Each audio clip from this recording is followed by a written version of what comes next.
Is this on? Okay, good. How's everyone doing this evening? Taking my mask off because I'm tired of it after 2 years. So I hope everyone's doing well. Thanks. You know, there's a weird thing when people introduce you and give you these accolades. It makes you feel nice, but sometimes it's still amazing to hear what people think about you. So thanks for the kind words, and thanks to Millbrook for having me. I got to try to figure out this technology piece. This is like, let's see. All right. So my name is Anthony Nicodemo. I'm currently the varsity basketball coach and athletic director at Greenberg North Castle Union Free School District down in Westchester County. I've been coaching basketball for, 25 years now. Somewhere out there on the internet, you'll see some photos, if you dig deep, of Coach Tom at about 6 years old, sitting on a ball cage with his little brother at the time, because I was his father's assistant, which is how we become close way back in 1998. I'm aging myself, so long time ago. So I've been coaching for a long time. I've coached at the collegiate level. I've coached at the high school level, and ironically, I've had my most success after coming out as gay. So what I want to do, let's see how this works. There we go. So what I want to do is I want to play a video right now, and it's a clip of my coming out story, and then I want to explain a little bit how it came about and what happened after that. But I think this clip does a good job of explaining it. Booth, yeah.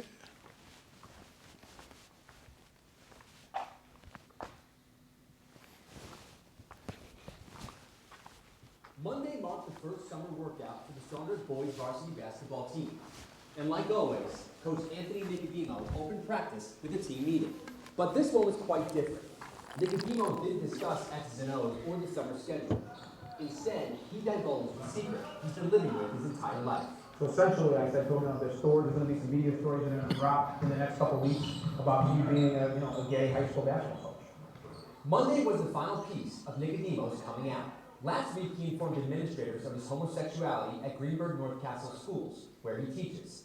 He also told officials in the Yonkers School District, where he's worked as Saunders head boys basketball coach for 5 seasons. I didn't have much fear once I decided to do this. My fear was today. My fear was meeting with my team.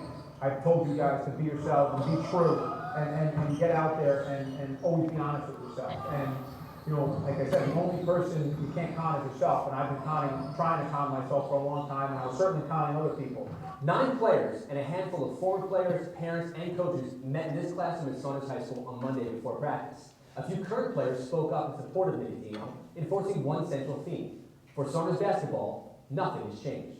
Well, right after he told us, I spoke to my team, but at the end of the day, I was just like, we got to get in the gym and work on our game. We can't worry about what people say to us and what people are going to think. It's just, we're here to play basketball. If you have love for the game, no matter what, if your coach is gay or not, you're going to play if you love the game. Whether you want to come together as a team, win basketball games, or individually, you want to be courageous, and we support his courage. There's not going to be anything in the locker room that changes. There's nothing there. That's not what this is. I'm gay. I'm not a predator. I'm not a pedophile. These kids are like my sons. These kids are like my brothers. And I'm never, ever going to look at them that way. I'm going to love them like I would my brother and like I would my own kid if I have them. Keep moving forward on 3. 1, 2, 3. Move forward. Nicodemo is among the most public and influential figures in Section 1 basketball. He's on the Section 1 basketball tournament committee, is the president of the Coaches Association, and has been a coach in the Hudson Valley for 15 years. He's been with us for all these years. He's a great guy. He's a great coach. He's like a father, a brother, all in one to these kids. I mean, what he does outside of school, that's his business. Nicodemo decided to come out last week after attending Nike's Be True Summit in Portland, Oregon for lesbian, gay, bisexual, and transgender awareness in sports. The 3-day trip, he said, was life-changing. Listening to Jason Collins speak, or Wade Davis, who played in the NFL, or Billy Beane, who played in Major League Baseball, just talking to these guys, and I just left there with this empowering feeling of, I've helped my kids and different people my whole life. Why not continue to do this in another way? Nicodemo anticipates there could be public backlash to his coming out. Everyone has been supportive. I haven't gotten one negative yet. I know it's going to come, and I'm ready for that, but I'm not going to ever want to force my lifestyle on someone else. It's their acceptance. They have to accept it as they please. If they don't accept it, they don't accept it. Reporting from Yonkers, Kevin Devaney Jr., News 12. So this on? So this invitation gets sent to me to attend this summit in Portland. And at the time, I was completely closeted. But I'm going to date myself again here. Twitter and TikTok changes things a little bit. But back when there was these blogs and stuff, I had a blog. And the blog was basically closeted coaches. And I would blog about things, but I didn't come out. And then I had met this guy who runs this sports site called Outsports. And essentially, Outsports is your LGBTQ sports site. Multiple players, NFL players, NBA players have come out on this site. And they invited me to this summit. So I fly out to Oregon. I don't tell anyone why I'm going. I called it something else. I think I called it like an inclusion summit. Nobody knows. And I remember getting there, and I got into the elevator with my luggage in downtown Portland. And into the elevator steps Billy Beane, who was the first openly gay Major League Baseball player, and a gentleman by the name of Kirk Walker. Kirk is the assistant UCLA softball coach. And I had known about these guys from reading about them, and I was kind of in the back of the elevator like in awe. And we go through the weekend, and everyone knows what Nike is. You guys wear Nike? No, oh, I'm sorry. But everybody knows what Nike is. And Nike does things at another level. I mean, absolutely amazing. You speak, they fly you out, they send limos, they put shoes on your bed. So going to a Nike thing is just an amazing experience. And throughout the weekend, I kind of have done what I've done in my life as a human being, right? I'm loud. Sometimes I'm obnoxious. But at the end of the day, I kind of did this with these people. And I was supposed to fly home on Sunday morning. And I changed my flight. And at the time, I certainly wasn't doing as well financially. I paid $700 to stay so I can march in the Pride Parade with these athletes and coaches. I flew home the next morning, and I knew it was time. So I started to tell my people, right? I told mentors of mine, one of which was Coach Tom's father. And my principal, my superintendent, because I knew that there could be some stuff. And then the question started. And the question was, why do you need to tell people this? Why can't you just coach? And that includes from my own parents, old school Italian people from the Bronx, right? And they couldn't understand, why do you need to tell the world this? And my take on it was, as a leader in the sports community, as a leader in my school community, I am going to be able to get minds changed because I don't fit a lot of stereotypes, which I'll show you folks later. So we went in, told everybody who I needed to tell. The gentleman who did that story is a reporter. If anyone is here from Westchester County, Kevin Devaney is an unbelievable high school sports reporter from Westchester that everybody knows. He happens to be a friend of mine. So he came in, he did the story. And when the story hit the next day, I was like, all right, Well, within 5 minutes of that running and the Outsports article running, it all hell broke loose. New York Times showed up and Fox and CNN, and they sent limos and picked me up and took me to interviews. Good Morning America came in and shut the school down. And for a week or so, it was nutty. And this question kept coming up of why do you need to tell people? Visibility matters in everything that we do, especially in this day and age, 8 years, 9 years later, whatever it is, 2013, so 9 years later, everything matters because we all see things. This is how our world works. This is how our country works. So my point was, if I could do this, other people could do it as well. And it wasn't like I coached in Yonkers. It's a tough place. It's not a wealthy school district. It's actually very not wealthy. It's probably one of the poorest school districts in the state. And it was a rough and tumble place. And it worked. So I didn't know what was going to happen. I didn't know where it was going to go. We go through the off season. Season rolls around. I'm going to skip a slide here because I think I have it all. Oh, there it is. Season rolls around. Nike had just started their LGBTQ campaign with this Be True thing. I think I'm wearing one of the sneakers right now, last year's. So they started this. So the gentleman at Nike at the time sends me a box. I said, all right, what do I do with it? So I gave it to the team. Show up at the game, our first game, and my players are wearing these shirts. I had no idea they were going to do this. And once again, these are not, these kids are tough, hard-nosed kids, and they felt that they needed to do this. So we walk on the court, they wear Be True, the rest is history. The visibility piece is there. And then I had an option, and the option was I could keep coaching, or I could keep coaching and try to lead a movement. And I chose the latter. But I truly believe it's important for whatever we do, whether you're a basketball coach, a hockey player, a lacrosse player, it doesn't matter. Whatever you are, if you have the opportunity to change lives, it's truly important to do that. I teach social studies. I cannot tell you this for all you folks here.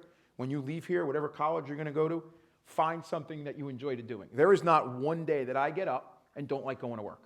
I love going to work. I love teaching.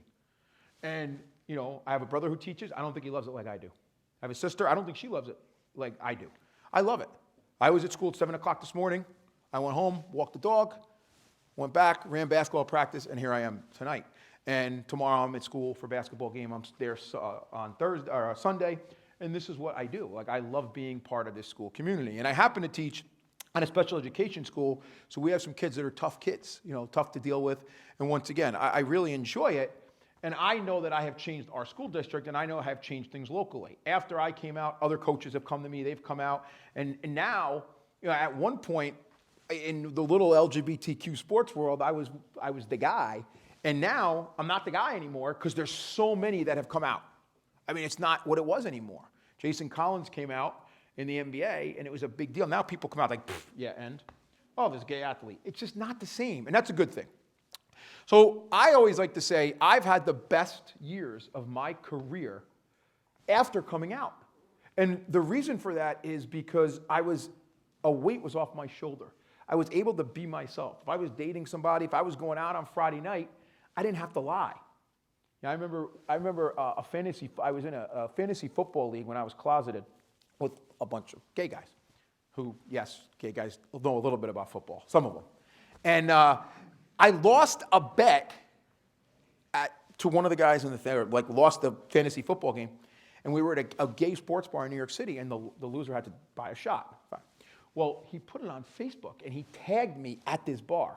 Well, I almost had a coronary. This is a true story, I tried calling Facebook to get the post on. Little did I know you can't call Facebook. But at the time, I called. I was petrified of this coming out. So after all this, I would go anywhere, and here I am, and this kind of thing. And it's opened the door for all kinds of craziness. 2 years later, our team went 18-2, and I was named Coach of the Year. The city of Yonkers, which, if anyone knows history, was one of the most racist places in America for years. It was the last big city to deseg schools, right? They used to have black kids on this side of town and the white kids, and they actually fought it where they were getting fined $1 million a day to not segregate the schools. And this isn't like the 80s, not that long ago. And they embraced this, and they started an LGBTQ advisory board for the city, which I am now the chair of for the city of Yonkers. Yonkers Coach of the Year, we had a couple of really good years. After I came out, and it's certainly not about me coming out, but I think I was a better coach because of it. I think going in and not having to hide anything and be myself made me a better human being for my players. So we did nothing but win. We won 50 straight games in the league and all kinds of craziness. We flew all over the country to tournaments. I turned this into a run for state assembly. I didn't win, but I ran for state assembly, and I ended up getting involved in politics, which is, once again, taking this platform that I now had from coming out and using it for other things. And that wasn't about, in New York State, we really didn't have that much to do. 2018, everything shifted in New York State, right? The Democrats took over, and all the LGBT stuff went through in one quick swath, where previously we didn't have it, but that was after that. So I did run for state assembly and lost. The Glesson, which is the best, in my mind, LGBTQ organization for youth out there, they gave me a leadership award. I got a legacy award, which I don't know about that one, but I took it. It's nice. The Ally Award. Today, I'm the president of the Hudson Valley Stonewall Democrats, which is this county, Dutchess, Putnam, Westchester, Rockland, and Orange County. We do advocacy and try to elect officials who are going to support the LGBTQ community. And somewhere in there, I decided to run for union president. I'm a big labor person. My father was a Teamster his whole life, and I'm the president of our teachers union, so I'm involved in the same. So all these different hats that I wear, none of this. I mean, I was the head of the coaching association, but this changed everything.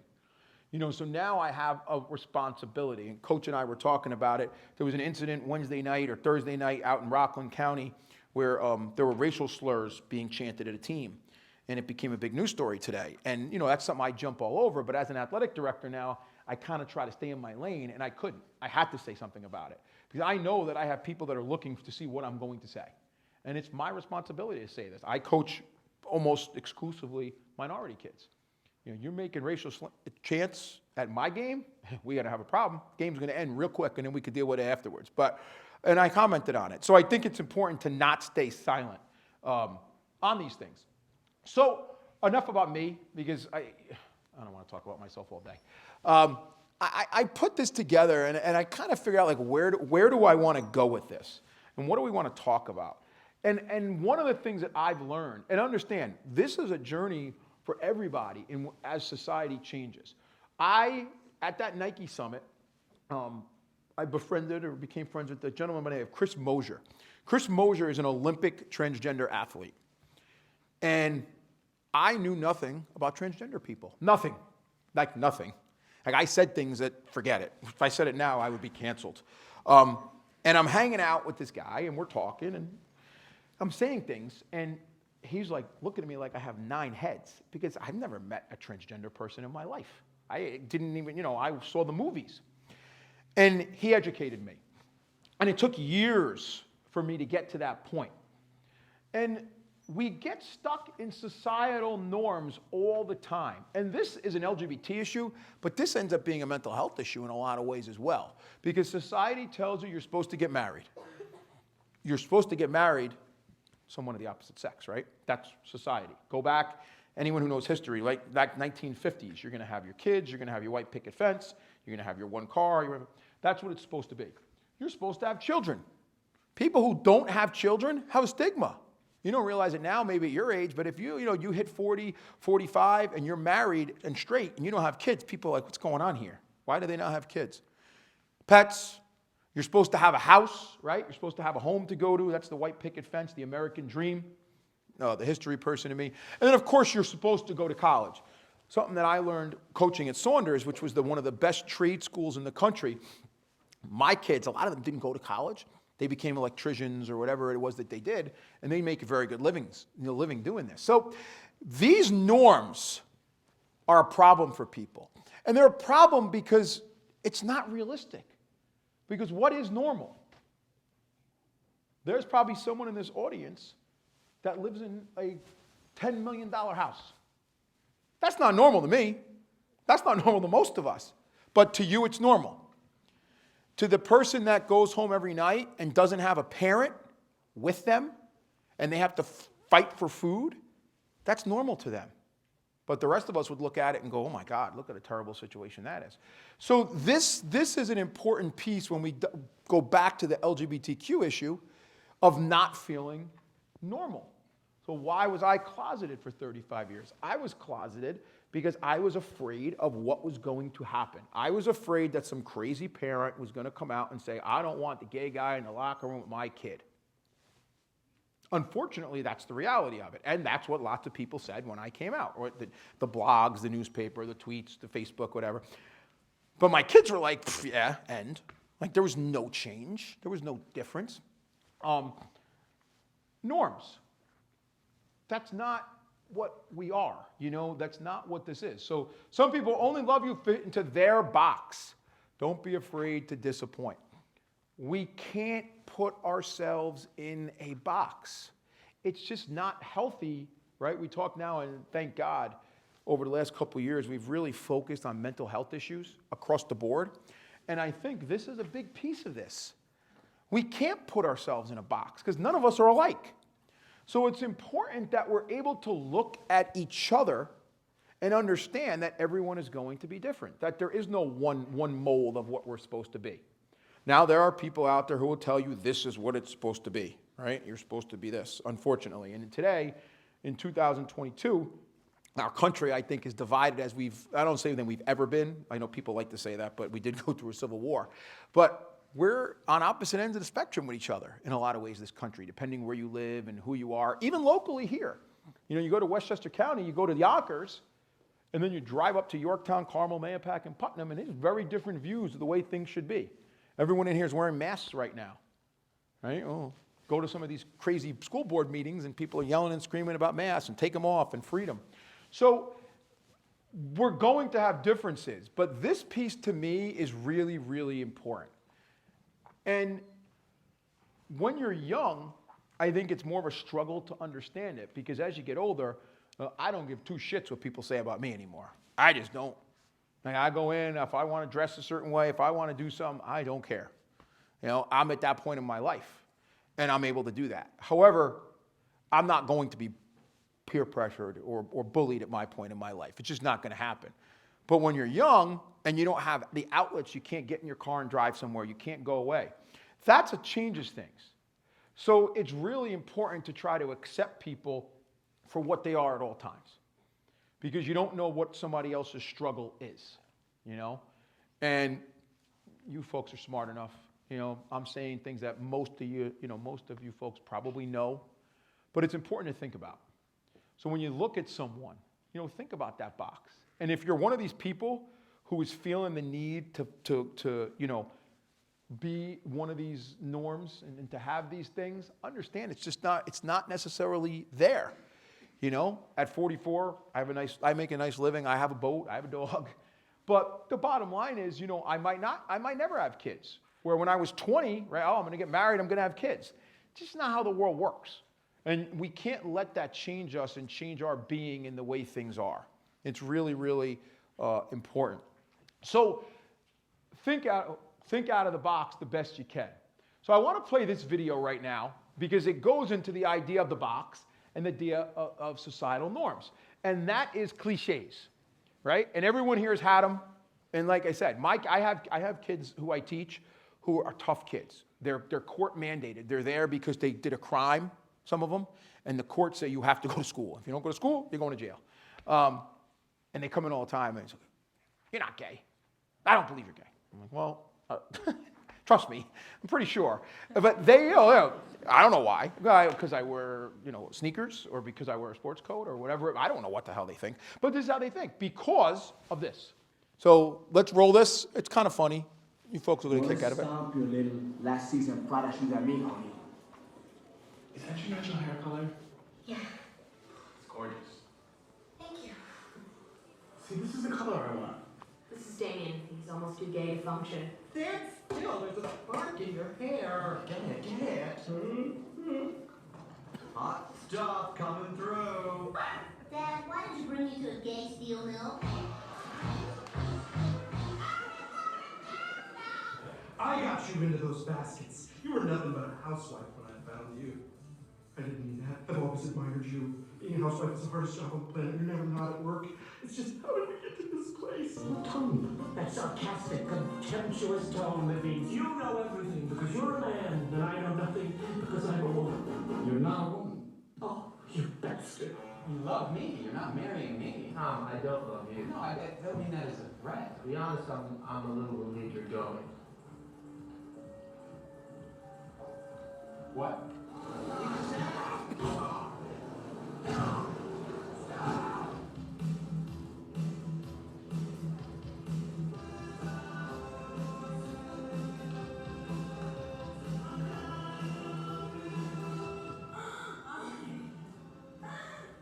I have a proposition to make. Makeover. Makeovers really correct me. Rachel somehow manages to dress like a grandmother and a toddler at the same time. Don't stomp your little last season Prada shoes at me, honey. Last season. Gay men know designers. Straight men don't. No one. He did leave a share tape in the pool house one time. So, cliches, right? Cliches. So, my players, who aren't that worldly, right? They don't travel, they don't do a lot, unfortunately, because of their socioeconomic background, they kind of tend to stay where they are. So everything they know is from that, watching a movie. So when they see someone who doesn't fit the stereotype, they're like, wait a minute, this exists? And unfortunately, this is how it's been, right, for a long time. And it goes back to another discussion on visibility. Anyone know what GLAAD is? Anyone ever heard of GLAAD? So GLAAD is a entertainment agency, LGBTQ education agency. They really work with entertainment. Last night at the Super Bowl, I was invited to LA, but the basketball season, I can't do anything because it's basketball season. And they had this huge Super Bowl party on a roof in Los Angeles yesterday, and all the NFL players were there. They honored Carl Nassib, Michael Irvin, of course, who's a Hall of Famer, right, for the Cowboys, if you know the Cowboys back from the 80s and 90s. presented him, and all these NFL players were there. That's a look. You know how big of a deal it is for the NFL to throw a gay party? That's unheard of. This is something that no one would have thought of 5 years ago. Never mind before that. The cliche, gay people don't play sports, right?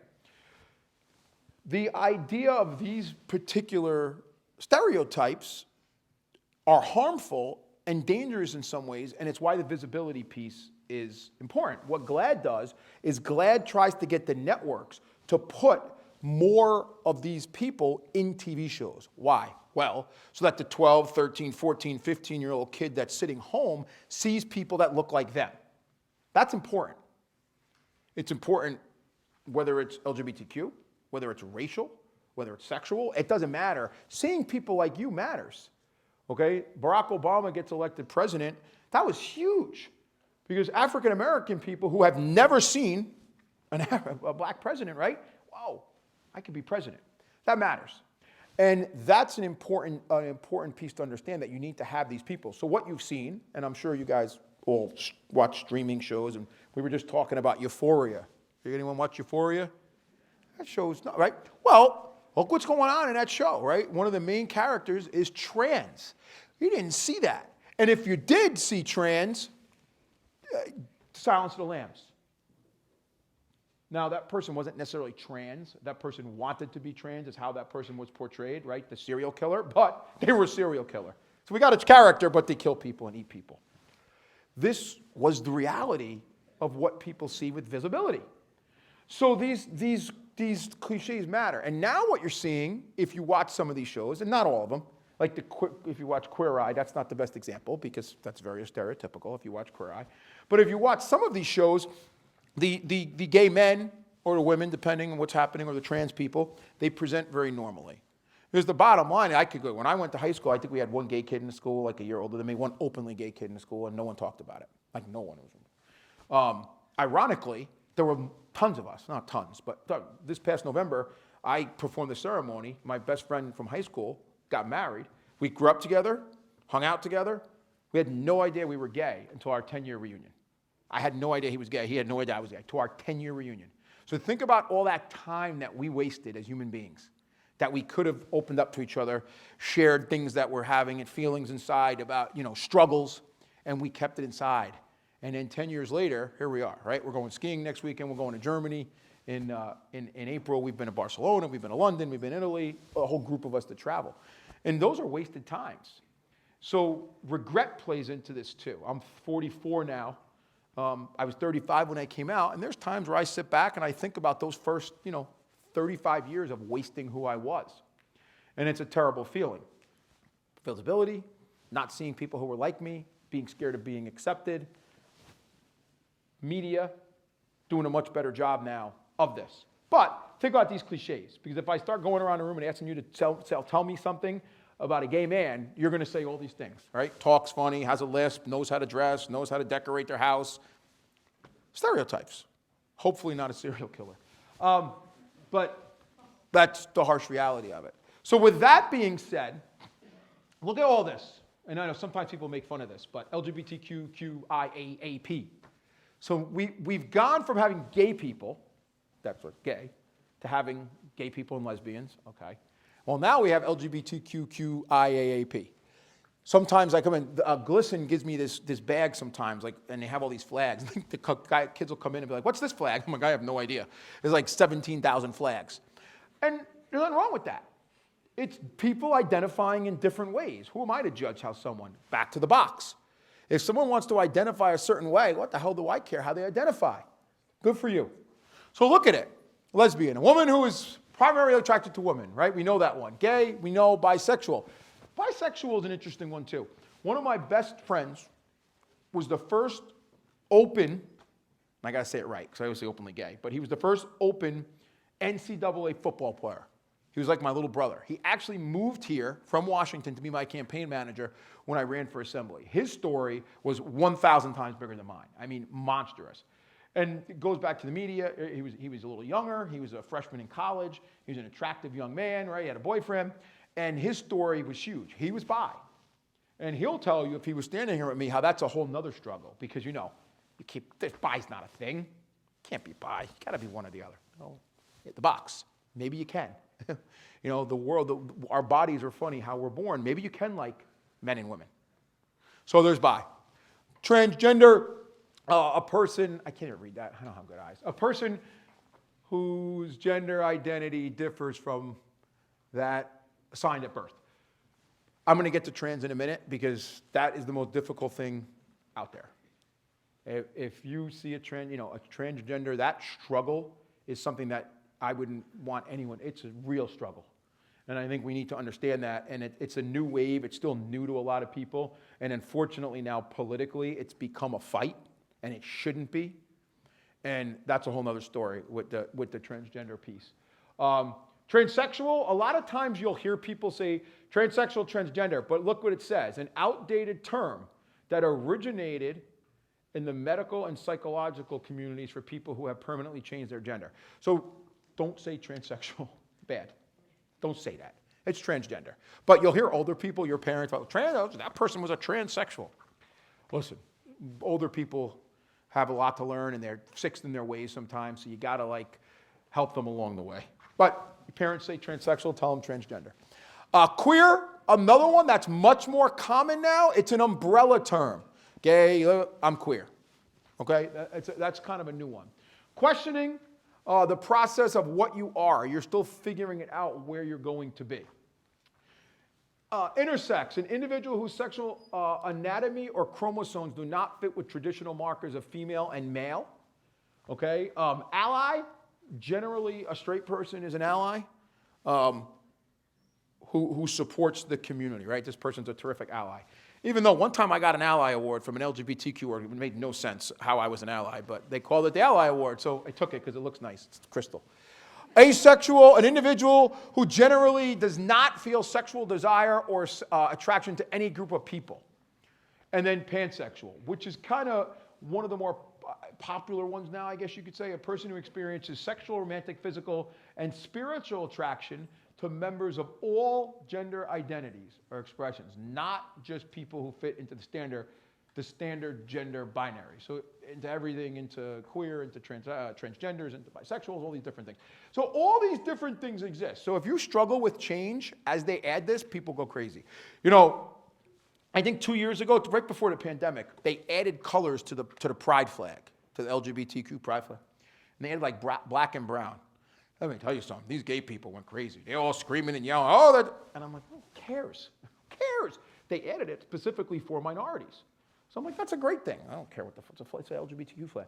Well, everyone gets very like the dramatic one, the dramatic gays. The gays get very upset when you do these things, you change things.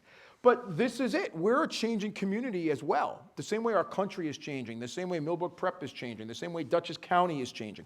Our community is changing as we get more rights, as things change. 2 years ago in New York State, you could get off of murder if you said that someone gay hit on you and you killed them. 2 years ago. In New York State. New York State's supposed to be liberal. 2 years ago. Listen, I was at the bar. This guy came on to me. I panicked. I punched him. He died. Not guilty. Because he was gay. That's true. It was called the gay panic defense. And it still exists in a lot of other states. New York got rid of it.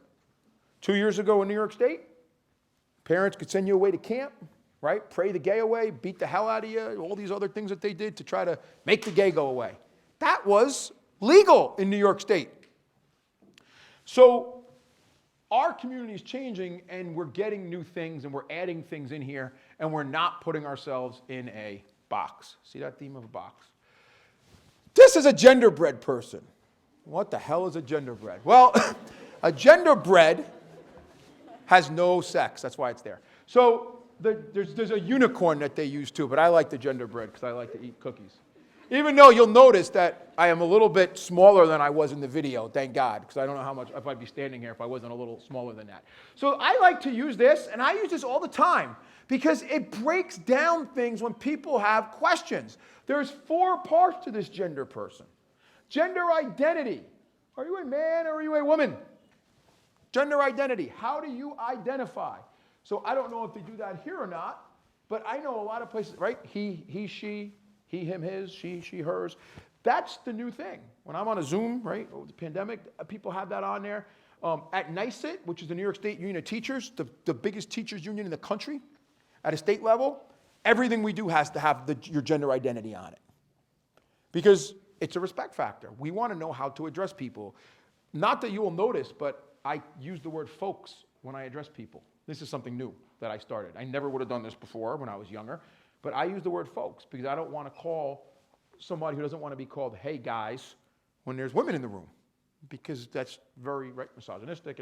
So I've changed. These are some of the things that along the way I picked up because I'm in this community and I'm learning from people all the time. So gender identity. Then there's gender expression. That's how do you express yourself? There are some men who wear dresses. That's possible. And there are women who wear suits. That's your expression, how you dress. I have a friend of mine who is a sports writer for ESPN. They wear suits all the time.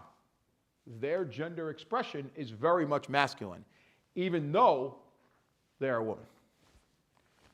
Biological sex, probably the most easiest to understand because there's not much to. You're born with this or that. So you're a man, right? You're a female, you're a male. There's really not much of an argument with that one. And then, of course, you're going to get into your attraction. So you could be sexually attracted to a woman, right? Females, men, males. Then you could be romantically attracted to women, men, males. Here's the thing with the gender bread. You can mix it all up. And you can never be put into the box. The box says man, masculine, male, attracted to women. However, it's not that simple. Because I have friends who identify as men, are extremely feminine, are biologically males, and are romantically and sexually attracted to males. But you can mix all these up and come up with different things. And that's why I always like to do this. I do this with our staff sometimes, like at school, when we get a transgender person in or a new student, and we have to kind of educate our staff who doesn't know much for various reasons. I like to show this because this is just what it is. It's not much of an argument there. Identity, attraction, sex, and expression. And you can mix them all up, right? You can mix them all up and see what it looks like and do that. There's also a gender, I think it's a unicorn if you don't like the gender bread. You don't like cookies, go to the unicorn. But it's the same general principle. And it's really good. I had this hanging up in my classroom because I think it's an important way to identify this. And as I said to start this a little while ago, understand, when we start talking about trans people, that's the toughest thing to grasp. Because your whole life, you're told, right, you're born this way, you're supposed to be this, and it's just not the way it is. And I always like to say when I talk about this with my players, I have said, imagine being born a certain way, but everything is here except here. So every day when you get up in the morning, your brain is telling you that your body is not right. I mean, imagine that. Think about how when you wake up in the morning and you don't want to get up out of bed and how much that torture that could be. So imagine every day going through that. And then imagine every day going through that and having laws constantly passed that try to stop you. Having these crazy laws passed, these sports laws. And listen, not everything is definitive, right? And right across the border here in Connecticut, the track situation, I don't know if you folks are aware of that, there were two transgender people who had transitioned and then they won the state championship in track and there was all these attacks on them. These are kids, they're your age. So imagine going through this, having to deal with this every single day, and then going to a track and getting things thrown at you and having adults yell and spit on you. What?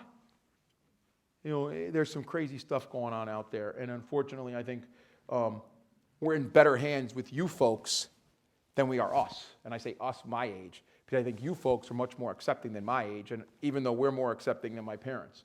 So I think that we're going in the right direction with it. But if you ever need this, pull it up on Google. It comes up. It's good stuff. It's a good way to kind of break down a member of the LGBTQ community. Language goes along with all this. So I said these transgender track athletes from Connecticut. There was a kid by the name of Matt Beggs from Texas Mac was a female who transitioned to male and was a wrestler. And Mac wanted to wrestle as a male. Well, in the great state of Texas, you get to wrestle or play sports the way that you are biologically born. So Mac wants to wrestle as a male, even though Mac was born a female. Now, the argument when you hear the sports, if you listen, if you're sports people, they don't talk about females who are going to become males. It's the other way around, right? Because, the females can't compete with the males. But when you talk about a male who transitions to a female, now everyone goes crazy. So this kid, Mac Beggs, is on hormones. He's transitioning to be a male. And he's forced to wrestle as a female, even though he wants to wrestle as a male. Well, what do you think he did? He won the state championship every year. And every year they booed him and they spit on him and all this craziness in Texas. And it was, a broken system. So this comes down to the homophobic language. It's harmful. Now, at this point in time, for me, at 44 years old, and I think I can handle myself pretty well, I don't allow it anymore. If you say it to me, you've got to be ready to go, because I'm not going to take it. What does that mean? Take that as you want it. But if I'm on the subway and someone drops an F-bomb at me, we're going to have a problem. I'm not. There was a point in my life where I ignored it, I'd walk away. I hear it in the hallway at school, and I jump out of my desk. People are going, nuts. When a kid says it, no. When a kid says it, no. I've had it twice, 3 times on my team, but twice at my Saunders teams. We were playing in practice, and I had this kid, and he was a senior, and he went after he called one of my sophomores a faggot. Now, ironically, 2 years later, the sophomore would have kicked his ass, but that's another story. He was young at the time. And I stopped, and everyone in the gym looked at me, because they were like, what is he going to do now? And I'm like, what'd you just say? And he said it again. Coach, he's playing like that. And I lost my mind.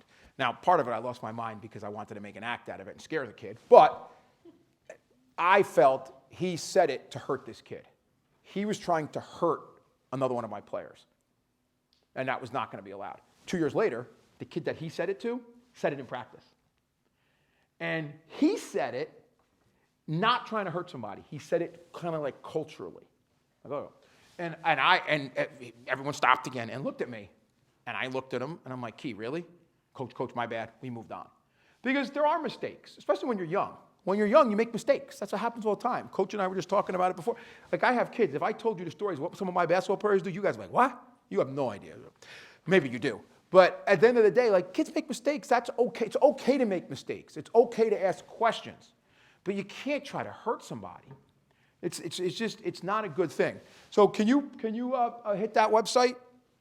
Aha. So there's this site that I learned about when I was watching my friend Wade Davis. Wade played in the NFL. He pulled this up when he was doing a thing for me. It's called nohomophobes.com. And what it does, it shows in real time, and I think there was a problem with the site right now or the internet. This, if you go on this updates to the minute. So you could watch it go. And if you watch it as certain things are going on in this country, you'll see it. It's wild to watch. So like if it's a day where there's, the day that Donald Trump banned transgender people in the military, this thing is shooting off like crazy, right? Or if there's a law that passes, I'm sure the day that gay marriage happened, I'm sure this thing was going to probably break down. But you can see, right, the word faggot was tweeted 2,424 times today. So gay, 2017. You know that? That's so gay. My guys say it all the time. Even now, even with me standing there, I'm like, really? I'm like, what's gay about that? They're like, sorry, coach. No homo, which I haven't heard no homo as much as I used to. Like years ago, now it's pause, right? Pause. I don't get that one either, but so be it. And then dyke, you kind of hear, but not as bad as the rest of them. But the faggot one you still hear often. That's the one we don't like. That's the no good one. But my point of showing you folks this is it's there. It's there and it's out there all the time. So once again, you're the 13-year-old, your parents aren't in your life, or your parents are religious and they're using this language in the house, and you have nowhere to go. And you're on Twitter or you're on social media and you're seeing this. It's really harmful. And I think as society, we have to do a better job of this. And I think that we are doing it. We're going in that direction. I think that being able to speak to you folks today, like this is huge. This is something that didn't happen 10 years ago. It didn't happen 5 years ago, right? And now here we're talking about a different time. It's books. Don't read the books about the gays. And they're taking them out of libraries in certain places because the word gay is listed. Or in Florida, lovely Florida. Nice to vacation, not to live. But in Florida, there's a bill that's on the table where you can't use the word gay in elementary schools. You can't talk about it. So imagine being the kid who's 11 or 12 years old in a middle school, in elementary school in Florida, who knows that they're gay and they can't talk about it. You talk about leading to problems. You know, it's really sad to think about. What happened? Is that the last slide? Did I end it there? I don't know. Oh, I go this way? Is that the last one? Okay. So I wasn't sure if I had another one or not. So at the end of the day, this last piece I wanted to show you is it's a really important piece to understand. So I wrap all this up, and what do we go back to? We go back to the box, that box. And it's so important to understand that we're all different and that we all need to be this way. You know, this summer I was out on my boat, and I split my boat with somebody, a friend of mine who's a basketball coach, and I was on the boat, and he was coming off, I was coming on. I happened to have one of my friends who is pretty feminine with me. And the next day he called me and said, Aunt, and he's the most liberal guy on earth. Like, he doesn't shop at Walmart because they're evil. He doesn't do Amazon because they're evil. I think he grows his own vegetables in the backyard, like that whole thing. And he's like very liberal. And he's like, you know, just be careful. He's like, maybe you shouldn't. And I was like, what? And he was like actually worried because the community where the boat is located happens to have some really right-wing people. And he's worried that I'm going to get in a fight and throw someone in the water when they say something stupid. And that's like crazy to me. But this is still where we're at. And you know, you want to understand that everybody is different. So for me, who doesn't necessarily act feminine, listen, I love Broadway. I don't know. I guess maybe that's feminine. I don't know. No, that's not feminine. Sorry. You guys are here doing ABBA, right? What's it called? Mamma Mia. Mamma Mia. Mamma Mia. So at the end of the day, but that's a stereotype. Oh, you guys can't go, what? Like, how many people? Oh, I'm taking your man card. You're going to see what? I'm taking your man card. I'm like, well, all right, take it. But like that is crazy. And this is kind of where we need to break the norms. And you know, some of the best people to do that are straight people. I know that sounds crazy, but understand something here. There's not a movement in this country ever, whether it's the feminine movement way back, you know, go to Susan B. Anthony, right, in the 1800s, go up into the 1960s and look at Martin Luther King Jr. and those guys. All these movements have to have allies. The key is the allies have to know when to hand it over to the actual people. And that's an important piece of all of this. So we're at the point now, and I say we're, my community, where we have control of it now. But for a long time, we didn't. You know, these organizations were run by straight white guys. Well, how the hell is a straight white guy running a gay organization? What kind of shit is this? And now that's stopped. We've gotten better. The gays are running their own organizations now. So that's an important piece of everything that's going on. And listen, I could look in here. There's gay people here, I'm sure. I have no idea who's what, but I'm sure there's people who are on that rainbow here in this room. Support them. Embrace them. You don't know what they're going to do. You don't know what they're going through. You don't know what their struggle is. And if there's one thing we've learned about mental health, as mental health has become more prominent in society, you just don't know what people's struggles are. So it's really important that we as a community, I have my community that I live in. You folks here are a very different community because of the way this place is built. You live here together. You're stuck here on the weekends together. It's a very different dynamic here. So it's important that you guys really embrace each other and stick together because in the long term, it makes everybody stronger. It makes the world a much nicer place to live. So please, love each other. We got enough problems when you leave your own little confines of Millbrook. I say this all the time to my guys when they want to fight in basketball practice because someone missed a layup. I'm like, are you guys kidding me? I'm like, you guys got to go home on that train on the way home and have people fight with you and have people call you names and have people say you're less than. When you're in this place, you got to love each other. You guys got to love each other. And look at me, of course, like I have 9 heads. Like, Coach, are you crazy? Pause. We're not loving each other. And I'm like, listen, you got to love each other when you're here. And it's the same thing here. There's too much nastiness going on in the world. So embrace each other, certainly be allies if you're not part of the community. And the world's going to be a much better place because of that. So thank you for your time. I know there's going to be questions, I think, right?